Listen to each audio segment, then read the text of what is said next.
Hello. आपको हमने गुप्त वंश का पूरा इतिहास पढ़ाया है, जो कि हमको लगता है कि लगभग 12 या 14 वीडियो में आया है। गुप्त काल का इतिहास चूँकि भारत के इतिहास में काफ़ी बड़ा इतिहास रहा है, इसलिए हमें उसे एक इतने पार्टों में बांटना पड़ा कि वो 12 या 14 पार्ट में बन पाया है। फिलहाल आज का जो वीडियो है, ये गुप्त काल का एक संक्षिप्त वीडियो है, जिसमें कि हम गुप्त काल का जो भारत के इतिहास पर है उसका क्या प्रभाव पड़ा और गुप्त काल अपने किन कारणों से इतिहास में उत्कृष्ट स्थान पर पाया जाता है कि जिसके टक्कर का भारत के इतिहास में शायद ही कोई और राजवंश रहा हो जिसने गुप्त काल के बराबर भारत पर शासन किया हो और उसका कार्यकाल इतना उत्कृष्ट रहा हो। तो आज हम गुप्त काल को आपके सामने संक्षिप्त रूप में बताएंगे कि गुप्त काल है क्या। बाकी जो हमारे वीडियो थे वो गुप्त काल के बारे में एक विस्तृत कहानी आपको बताते हैं और उनके सांस्कृतिक, कला, चित्रकला, धार्मिक जीवन, आर्थिक जीवन, सामाजिक जीवन और उनके जो राजा थे उनके बारे में हमने उसमें आपको बताया है।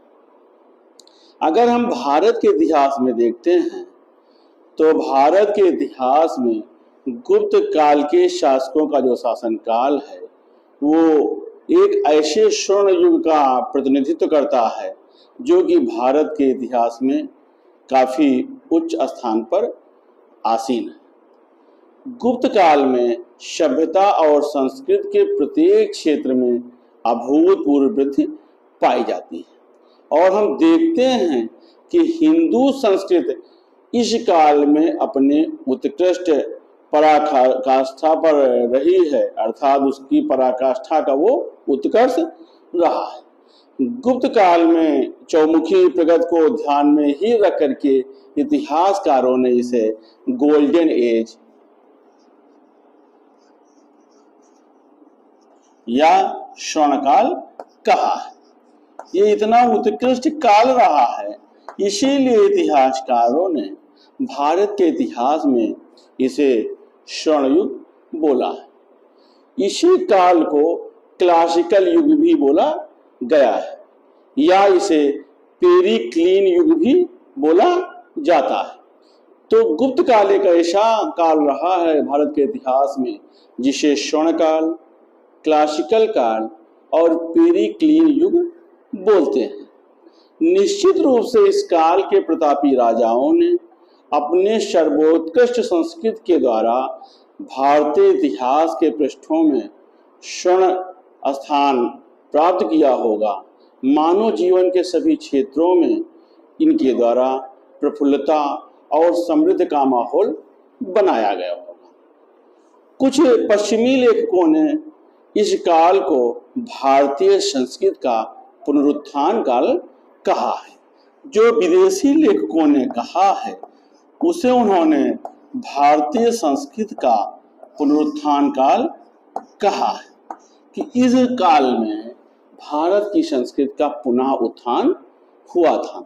लेकिन अगर हम उनके इस विचार को देखते हैं तो हमें ये भ्रामक लगता है, क्योंकि हमको ये स्वीकार करना पड़ेगा कि गुप्त काल के पूर्व कोई ऐसा युग जरूर रहा होगा जो कि अपने चिर अस्थायी काल के लिए, अपनी निरंतरता के लिए जाना जाता रहा होगा।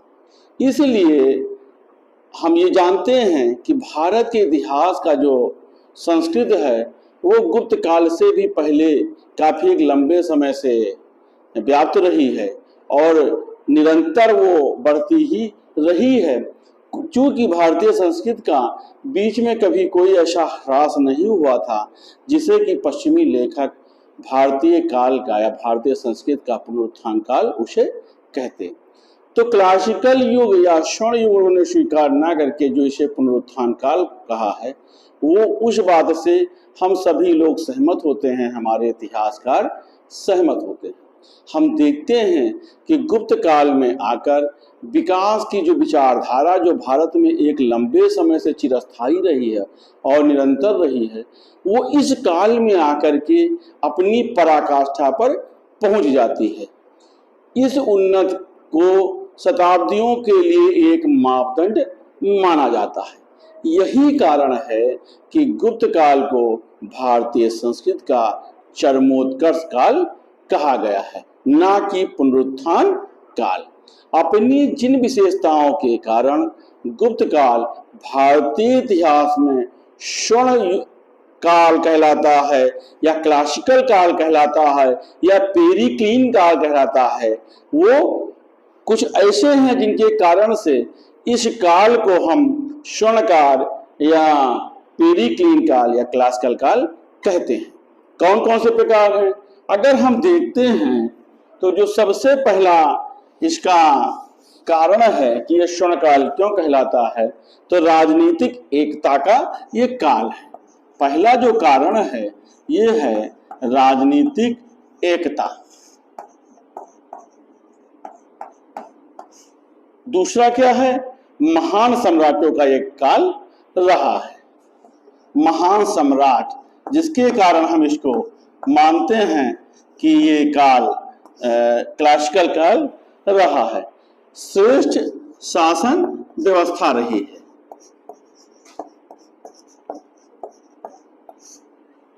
और कौन से कारण रहे हैं? तो हम देखते हैं कि आर्थिक समृद्धि भी इस काल में काफी रही है। आर्थिक समृद्धि का काल ये रहा है। इसके साथ धार्मिक सहिष्णुता भी इस काल में पाई गई है। धार्मिक सहिष्णुता, आप देखिए कि इतने ऐसे पॉइंट थे जिसके कारण, और सब ये पॉइंट अच्छे अच्छे पॉइंट थे कि इसी के कारण इसको, और इसी प्रकार से साहित्य है, विज्ञान है, कला है, और कला में चित्रकला, वास्तुकला, मूर्तिकला, सभी कलाएं। और जो सबसे लास्ट कारण हम देखते हैं वो है भारतीय संस्कृति के प्रचार का काल।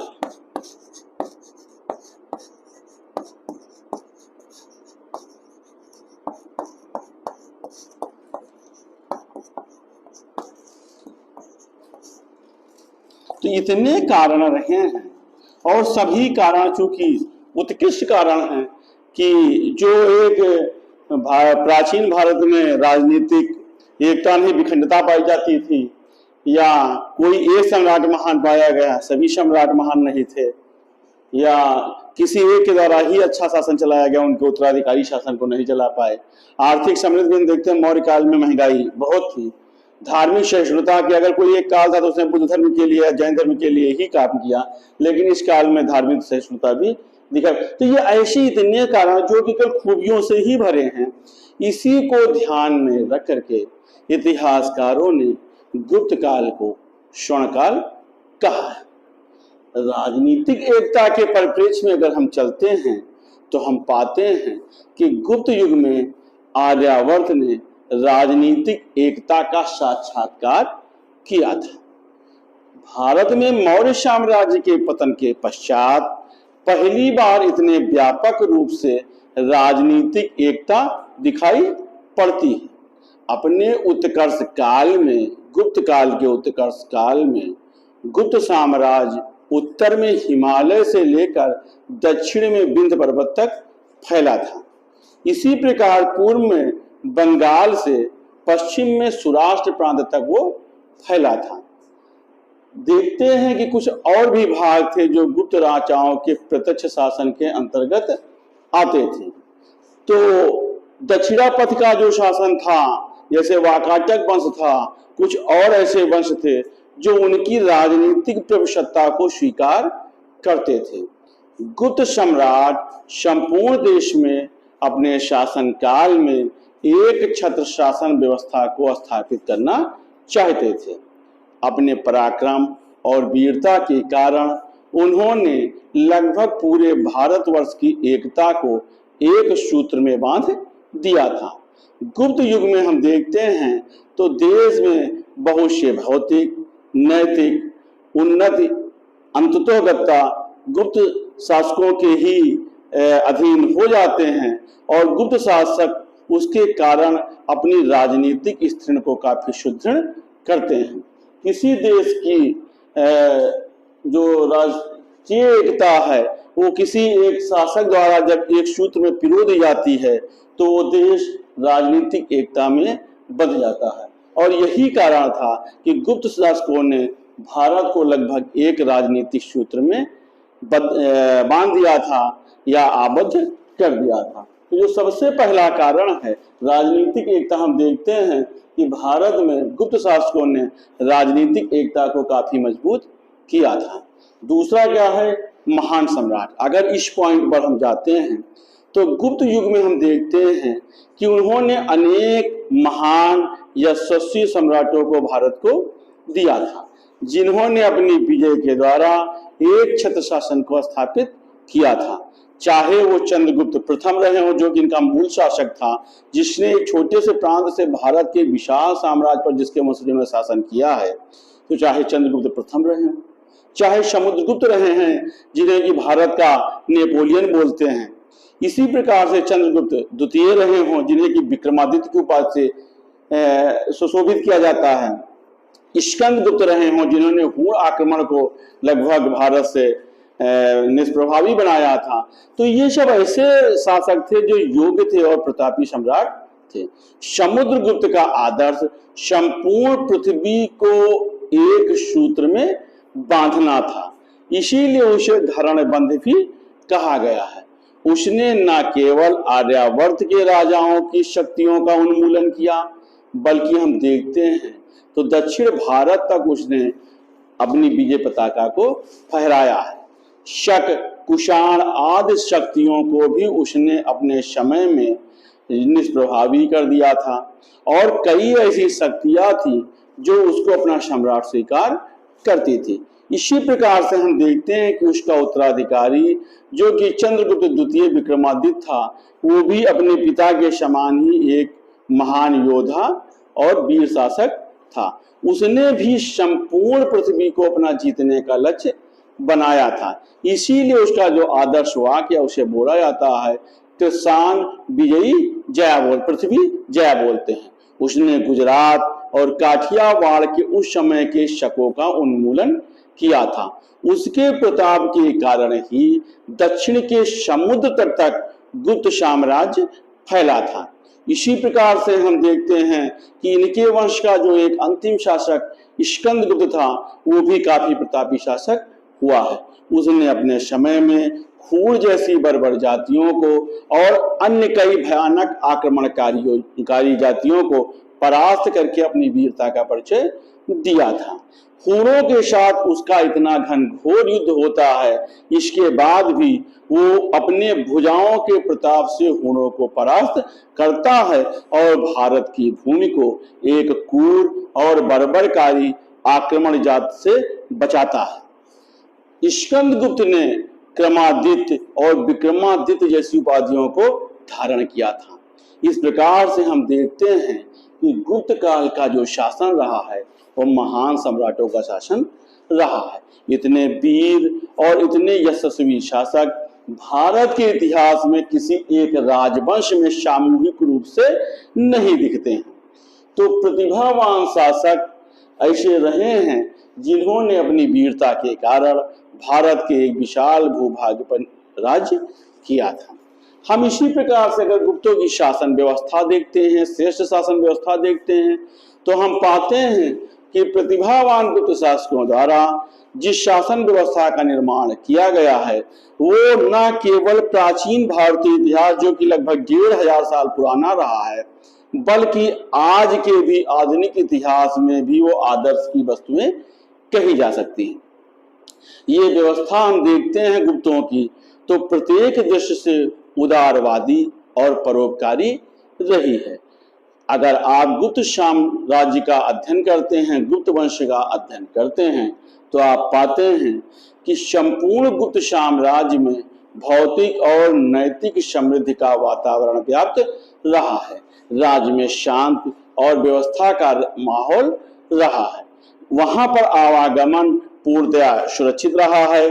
चीनी लेखक या चीनी यात्री फाहियान ने भी इस संबंध में, वो भारत में कई वर्षों तक उसने अपनी यात्रा किया था, लेकिन इस संबंध में उसने कोई शिकायत नहीं किया है। वह गुप्त शासन की अपने उच्च शब्दों में अपने साहित्य में प्रशंसा करता है। हम देखते हैं कि गुप्त शासकों द्वारा प्राचीन भारतीय दंड विधान जो कि कड़े नियम से बनाए गए थे, उनको उदार और मृदु भी बनाया गया था। गुप्त शासकों ने मृत्युदंड को लगभग समाप्त कर दिया था।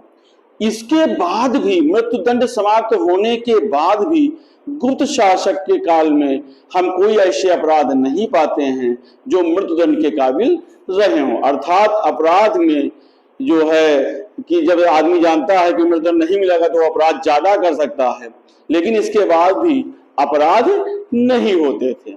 स्कंदगुप्त के अगर इसी प्रकार से जूनागढ़ के अभिलेख को देखा जाता है तो ये पाया जाता है कि उस समय कोई व्यक्ति दुखी, दरिद्र, व्यसनी, लोभी, लालची या पीड़ित नहीं था।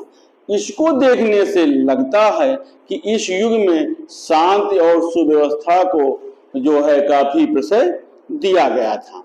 कालिदास ने स्वयं अपने काव्य में लिखा है कि उपवनों में सोती हुई मदिरा मत या मदिरा पिए हुए सुंदरियों के वस्त्रों को वायु तक स्पर्श नहीं कर सकता था, तो भला उनके आभूषणों को चुराने का साहस किसमें होता। निश्चित रूप से अतिशयोक्त है, लेकिन कहीं न कहीं गुप्त शासन व्यवस्था के जो वातावरण को है उसको वो दिखाता है।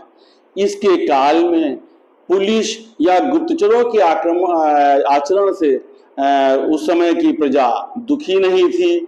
सम्राट निरंतर प्रजा के जनजीवन और उनके जीवन को सुखी और समृद्ध बनाने के लिए, सुविधापूर्ण बनाने के लिए स्वयं चिंतित रहता था। गुप्त शासकों द्वारा अनेक तत्व सामाजिक प्रजातंत्रात्मक शासन भी दिए जा सकते थे, लेकिन गुप्त शासकों द्वारा सदैव प्रजा के हितों का ध्यान रखा गया है। अगर भारतीय इतिहास के साथ साथ हम विश्व के भी इतिहास में देखते हैं तो उत्कृष्ट शासन व्यवस्था जितनी अच्छी गुप्त काल में रही है, प्राचीन इतिहास में या अन्य किसी युग में वो दिखाई नहीं पड़ती।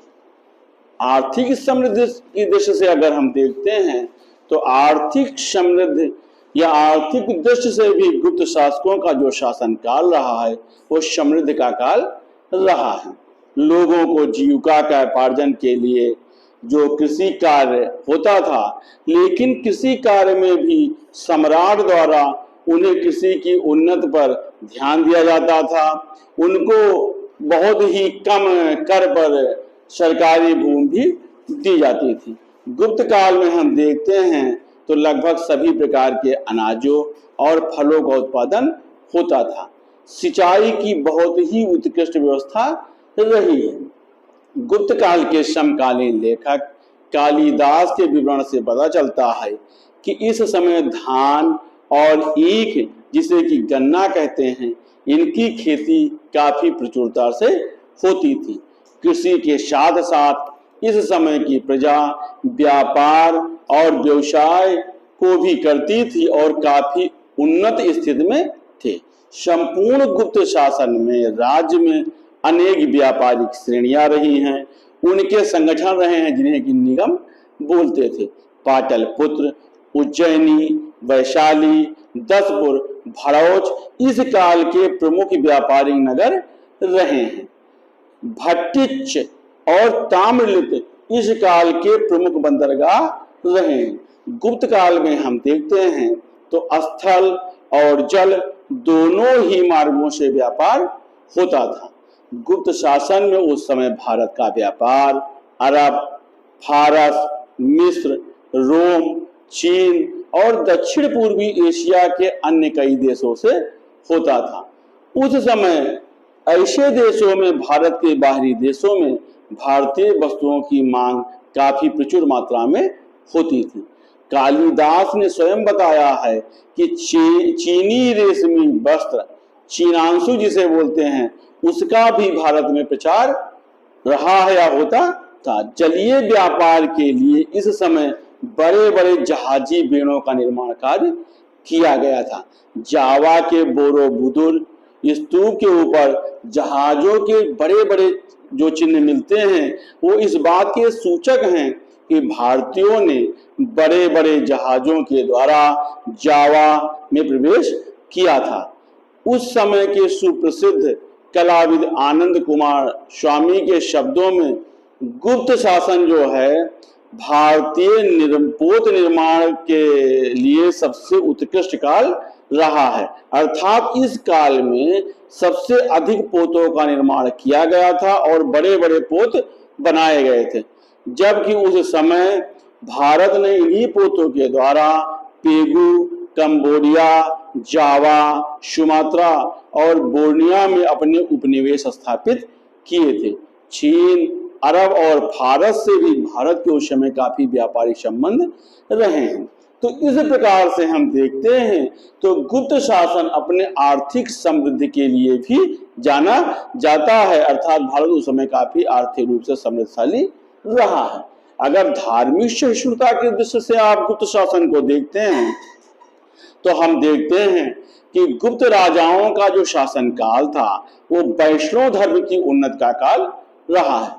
गुप्त शासक लगभग अधिकतर वैष्णव धर्म से ही प्रेरित रहे हैं। गुप्त सम्राटों द्वारा परम भागवत की उपाधि को धारण किया गया था। ये उनके भगवान विष्णु के प्रति भक्ति को दिखाता है। लेकिन वैष्णव शासक होने के बाद भी गुप्तों द्वारा अन्य धर्मों को पूर्ण संरक्षण प्रदान किया गया था और उसके प्रति वो सहिष्णु रहे। उनके द्वारा अपने धर्म को बलात् या जबरन रूप से किसी के ऊपर लादने का कोई प्रयास नहीं किया गया था। न ही उन्होंने अन्य किसी धर्मावलंबी के प्रति किसी प्रकार का अत्याचार या दुर्व्यवहार किया था। तो इस प्रकार से हम देखते हैं तो इस गुप्त शासकों का जो शासन काल रहा है वो धार्मिक सहिष्णुता का काल रहा है। इनके काल में ब्राह्मण, बौद्ध, जैन सभी विभिन्न मतावलंबी परस्पर एक दूसरे के साथ प्रेम और सौहार्द पूर्वक रहते थे। गुप्त सम्राटों द्वारा बिना किसी भेदभाव के उच्च प्रशासनिक पदों पर वैष्णव धर्म के अतिरिक्त विभिन्न धर्म के जो मानने वाले थे या विभिन्न धर्म के जो अनुयायी थे उनकी नियुक्ति की गई थी। जैसे कि चंद्रगुप्त द्वितीय का जो मंत्री था वीरसेन, वो शैव धर्म का अनुयायी था। इसी प्रकार से अनकाइड नामक एक बौद्ध व्यक्ति जो था वो भी उसकी सेना में उच्च पदाधिकारी था।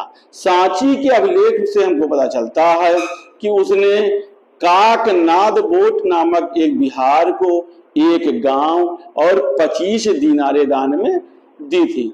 ये इस बात का संदेशा है कि अन्य धर्मों के प्रति भी वो शासक सहिष्णु रहते थे।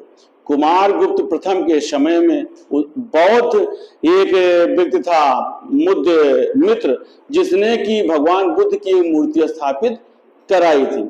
इसी प्रकार से स्कंदगुप्त के समय मद नामक एक व्यक्ति ने जैन धर्म के तीर्थंकरों की 5 पाषाण की प्रतिमाओं का निर्माण कराया था। मथुरा में गुप्त काल के ही समय अनेक जैन प्रतिमाएं बनवाई गई हैं। उस समय बौद्ध धर्म का काफी प्रचार रहा है। चीनी यात्री फाहियान जो बौद्ध धर्म का अनुयायी था, उस जब आया है तो उसने बताया कि उस समय बौद्ध धर्म काफी उन्नत स्थिति में रहा है।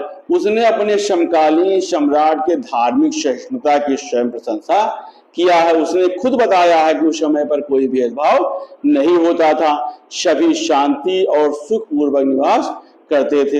हम देखते हैं कि हिंदू मंदिरों के पास गुप्त वंश के शासन के समय बौद्ध मठ थे, जबकि इसके पहले किसी राजवंश के साथ शासनकाल में हिंदू मंदिर और बौद्ध मठ एक समय पर एक स्थान पर नहीं रहे हैं। लेकिन गुप्त शासन काल में बौद्ध मठ और हिंदू मंदिर एक जगह पर ही रहने से प्रदर्शित होता है कि उस समय धार्मिक सहिष्णुता का माहौल रहा है।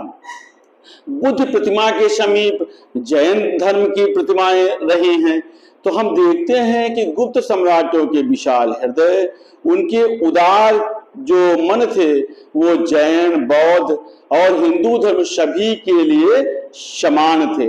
उन्होंने संप्रदायों के विकास के लिए अपने राजकोष से भी आर्थिक सहायता प्रदान किया था। धार्मिक सहिष्णुता भारतीय संस्कृति की प्रधान विशेषता रही है, ये आप सभी लोग जानते हो, और इसका सही प्रतिबिंब हमें गुप्त काल में ही दिखाई पड़ता है। अगर हम इसी प्रकार से देखते हैं तो गुप्त कालीन शासन और सुव्यवस्था के वातावरण में साहित्य, विज्ञान और कला का भी काफी विकास हुआ है।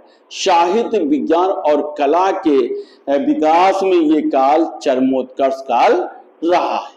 संस्कृत राजभाषा के पद पर इस शासन काल में आसीन रही है। संस्कृत साहित्य का इस शासन काल में एक अभूतपूर्व विकास हुआ है।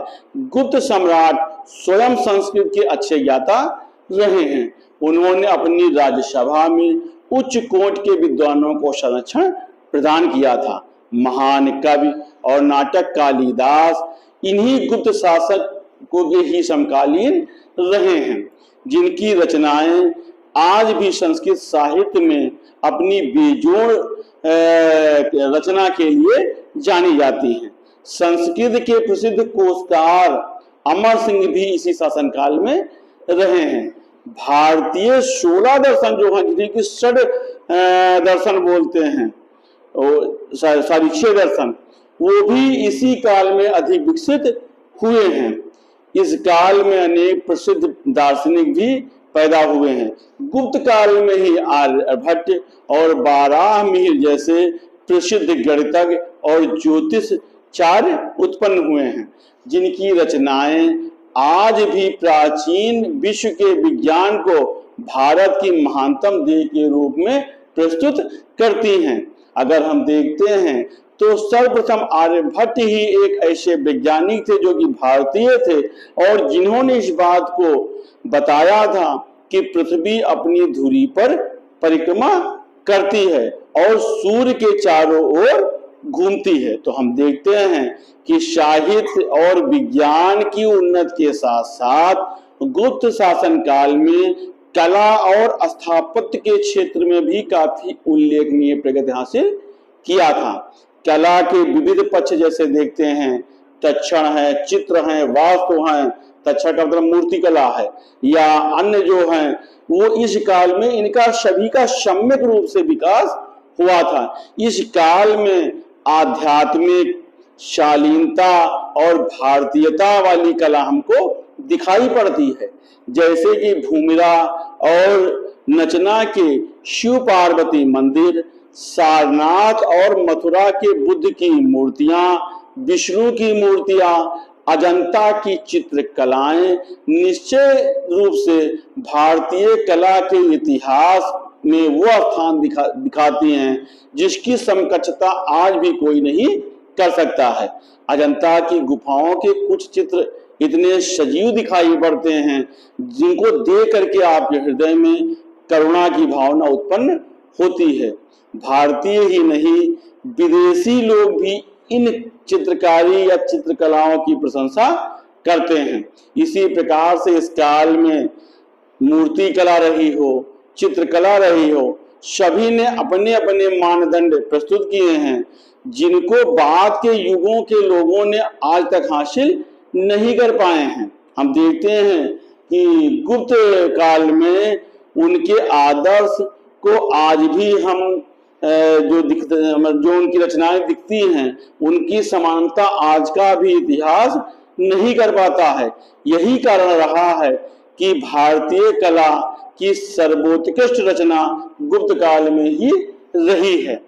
इसी प्रकार से अगर आप देखें तो भारतीय संस्कृति के प्रचार प्रसार में भी गुप्त शासन का काफी योगदान रहा है।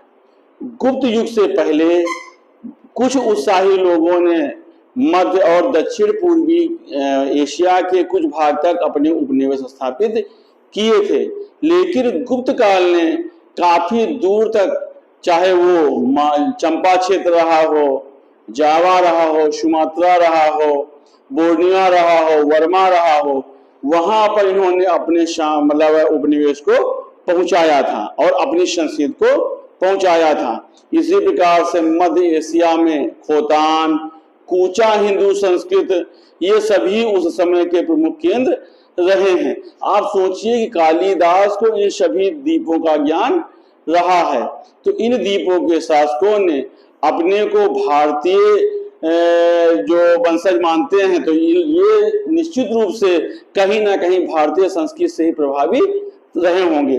कामांधक जो कि एक ग्रंथ है, इसमें पाताल नामक एक राजा का उल्लेख है जिसे कि समुद्रगुप्त माना जाता है और या उसे समुद्रगुप्त का वंशज माना जाता है। इसी प्रकार से प्रयाग प्रशस्ति में उल्लेख है कि समुद्रगुप्त द्वारा अपने भारतीय संस्कृति को युद्ध और अन्य रूप में कहां तक पहुंचाया गया था। तो हम देखते हैं कि गुप्त शासकों ने भारतीय संस्कृति का प्रचार प्रसार भी काफी दूर तक किया था। कुछ ऐसे भी साक्ष्य मिलते हैं कि गुप्त काल में अनेक भारतीय धर्म प्रचारक चीन भी गए थे। जैसे चीन का यात्री यहाँ आया था, वैसे कई भारतीय प्रचारक चीन भी गए थे। इसी प्रकार से फाहियान नामक एक चीनी यात्री भारत आया था। इसके अतिरिक्त कोरिया, जापान, फिलीपीन द्वीप समूह तक भारतीय संस्कृति का उस समय काफी प्रचार हुआ था और इसी संस्कृति की वो धार है, प्रचार है, जो हमें एक बेहतर भारत के निर्माण को दिखाती है। तो हम देखते हैं कि अगर इन पॉइंटों पर हम मतलब विचार करते हैं, इन पर विवेचना करते हैं, तो हम पाते हैं कि सभ्यता और संस्कृति के प्रत्येक क्षेत्र में गुप्त काल में अभूतपूर्व प्रगति हुई थी। यही ऐसे कारण रहे हैं जिनके आधार पर हम ये कह सकते हैं कि इस काल में अर्थात गुप्त काल में भारतीय इतिहास ने एक अद्वितीय स्थान हासिल किया था और जिसकी समकक्षता आज भी कोई काल नहीं कर सकता है। गुप्तों के पूर्व अगर हम देखते हैं तो भारत में मौर्य शासकों का साम्राज्य काफी विस्तृत था और उन्होंने भी अपनी संस्कृति का प्रचार काफी किया था, लेकिन उतना चौमुखी प्रगति हमको उनके काल में नहीं दिखती है जितनी कि हमें गुप्त काल में दिखती है। आर्थिक, धार्मिक, साहित्यिक, कला कौशल सभी क्षेत्र में देश की उन्नति को पराकाष्ठा पर पहुंचाने का कार्य गुप्त शासकों द्वारा किया गया था। कई शताब्दियां गुप्त शासकों के शासनकाल की तुलना नहीं कर सकती हैं। गुप्त काल को अगर हम प्राचीन भारत में स्वर्ण काल किया या स्वर्ण युग की संज्ञा देते हैं तो ये सर्वथा उचित है और ये सर्वथा न्याय संगत है। आज भी आधुनिक युग में कुछ सामाजिक इतिहासकार जो कहते हैं वो मानते हैं कि गुप्त काल भारत का स्वर्ण काल रहा है। गुप्त कुछ ऐसे दो चार जरूर लेखक रहे हैं जो गुप्त काल को स्वर्ण युग कहना उचित नहीं मानते हैं, लेकिन काफी विद्वानों का यह कहना सही है कि जो गुप्त शासन काल रहा है वो स्वर्ण शासन काल रहा है। कुछ अन्य विद्वानों के अनुसार स्वर्ण काल की हम जो अवधारणा है वो यूटोपिया है, अर्थात एक कोरा आदर्श है, लेकिन उनकी इन बातों को हम ठुकरा सकते हैं क्योंकि उनका कहना है कि जितनी बातें आप बता रहे हो ये पहले से अस्तित्व में रही है। लेकिन ऐसा अगर आप भारतीय इतिहास में देखते हैं तो इसके पूर्व किसी एक राजवंश में इतनी खूबियां नहीं पाई जाती।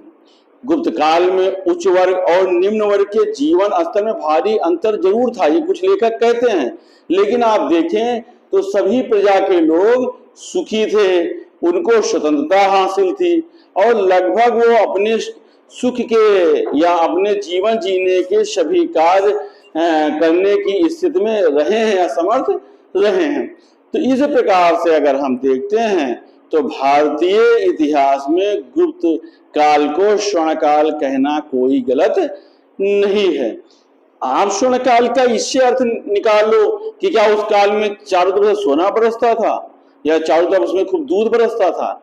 हमारे कहने मतलब ये नहीं है कि उस समय वहां पर सोना बरसता था या चारों तरफ दूध की नदियां बहती थी, लेकिन वो शासन काल एक उत्कृष्ट शासन काल रहा है और प्राचीन भारतीय इतिहास में हिंदू संस्कृति के सभी पक्षों का इस काल में सर्वांगीण विकास हुआ था।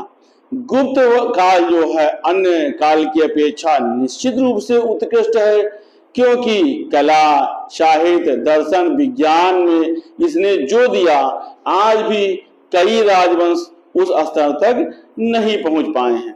तो हम ये कह सकते हैं कि इन पक्षों के अध्ययन पर कि गुप्त शासन काल निश्चित रूप से भारत का पेरिक्लीन युग, क्लासिकल काल या स्वर्ण काल रहा है।